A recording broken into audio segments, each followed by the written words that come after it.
Ano yan, pre? Ano yung hawak mo yan? Ito yung ano, ito yung, di ba tinatanong mo ko kanina? Ayan o, 15 overall. Sa ano yan, sa OLR. Ano pala, OLR APR. Supreme. Season 1. Kailan yan? Kailan ba yan nanalo? Kailan mo nakuha yan? Ano lang to? Itong taon lang din, 2025, March. Oo. Yan pa lang, tapos nakakapuling-puling din naman, nanalo rin naman sa puling. Nakakadali-dali rin, paminsan-minsan. Pero di pa talaga tayo nakakapag first overall. Finisher yan, marami tayong nakakapag-finisher tayo madalas. Pero may awan Diyos, magiging overall din tayo, mananalo rin tayong super set. Tsaka ano lang, tiyaga ko lang din. Ilan na ba mga kalapati mo ngayon, pre? Kalapati ko, madami na akong kalapati. Ano yan? Saan mo pinagbibili yan? Saan mo ay, masabi. Saan mo pinagbibili yan? Ito. Oo. Di ba? Anong year ba yan? Ito lang din. Ano ba to? 2024 to, alam ko eh. Eh, 25 na ngayon eh. Ano to? 2025 din pala to. Oo. Month ng ano.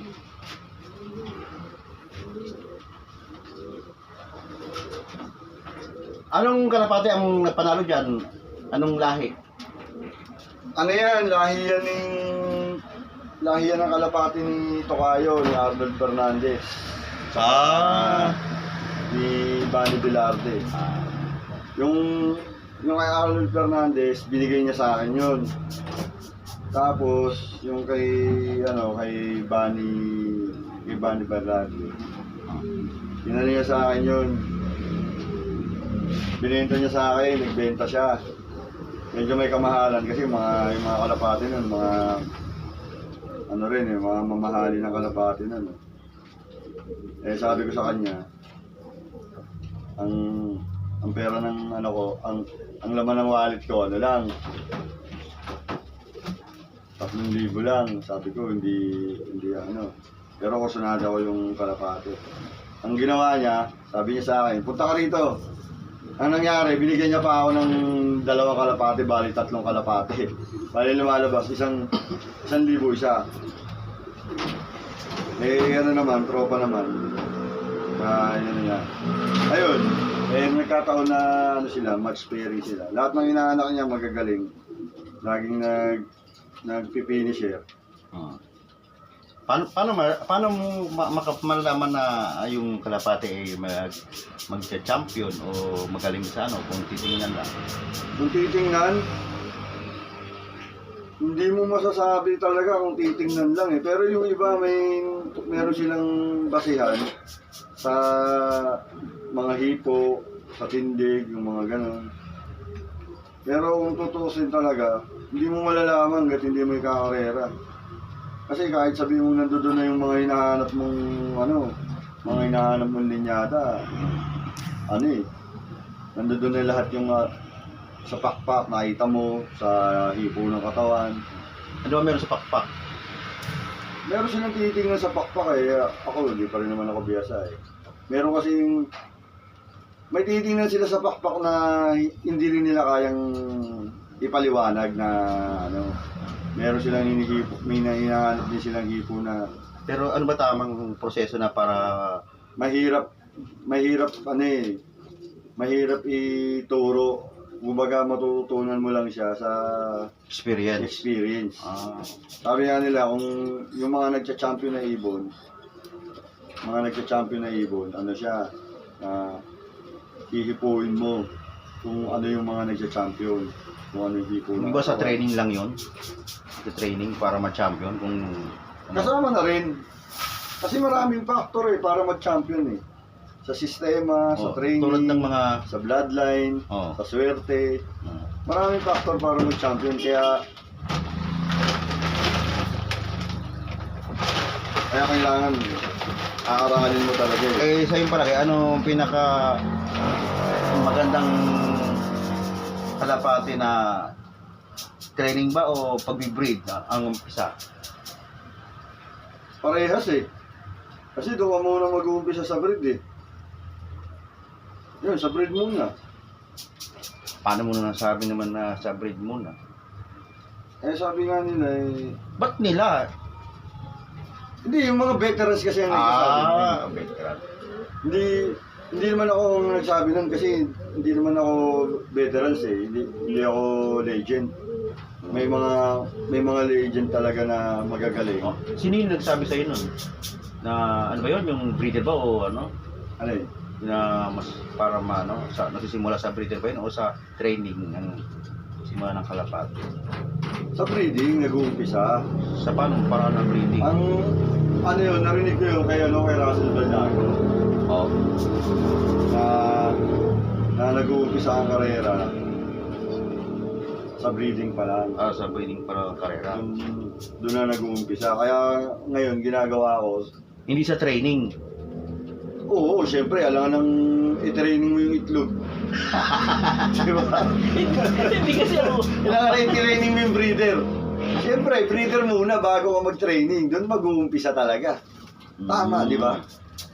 Oo. Ganun ba yun? Kailangan i-kondisyon mo muna ng maigi yung mga breeder mo. Pag kondisyon na gawa mo yung tamang proseso, doon yun maglalabas ng magandang panlaban. Tapos doon mo na uumpisahan yung training. Tapos pagka derby na, doon ka na magpapasok ng sistema. Diba?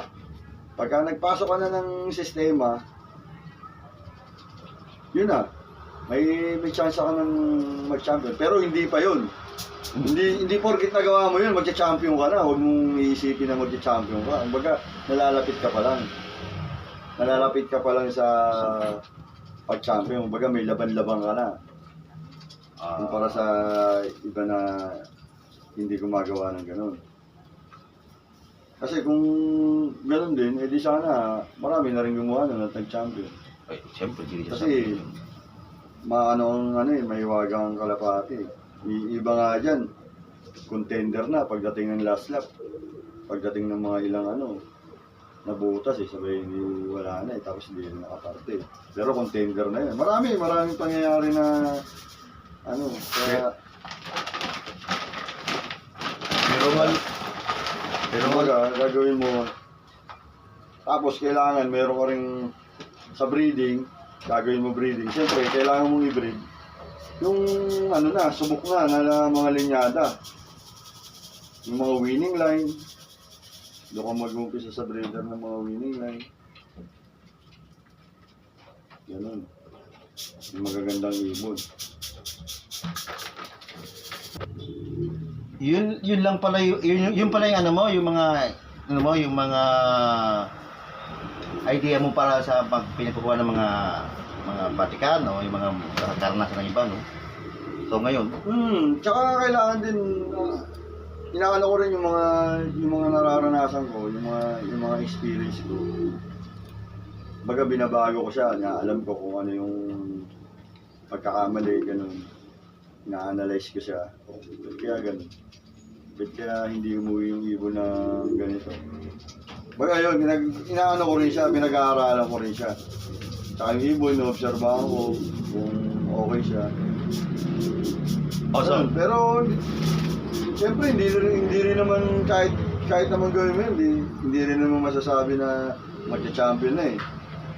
Baga pa rin, baga kung hilig mo naman, kahit na hindi ka nanalo, nandiyan pa rin yung kalapati mo eh. Naglalaro ka, nalaga mo yung mga kalapati mo. Pero hinahangad ko pa rin na manalo. O ano man sabi mo ngayon sa mga nanonood, sa viewer ngayon sa bagay na tungkol dito sa mga mix mo? Ito kasi, may nagturo sa akin ito. Pinakita mo nga na nanalo ka nga ng overall. Oh. Pooling lang yun. Pooling pala yun, akala ko. Hindi ako nanalo sa derby talaga na nanalo ko lang overall, 15 overall sa OLR. Ano may papayo mo sa mga baguhan na mga kalapate at saka mga baguhang viewer mo May papayo ko sa mga newbie na katulad ko. Ano nyo lang, mahalin nyo lang yung pagkakalapate. Tapos, humingi kayo ng mga advice sa mga tropa nyo o sa mga ibang fancier na mapagkakatiwalaan. Tapos, magpaturo kayo ng sistema. Tapos, mag-umpisa kayo sa magandang bloodline, yung mga winning line. Yun lang. Maging ano lang tayo sa kalapate, sa ano lang natin sila, lagaan lang natin sila maayos. Tapos, kung makikipag-away sa mga ibang sa mga ibang fancier, ano lang, enjoy lang natin ang pagkakalapate. Yun lang, hindi ko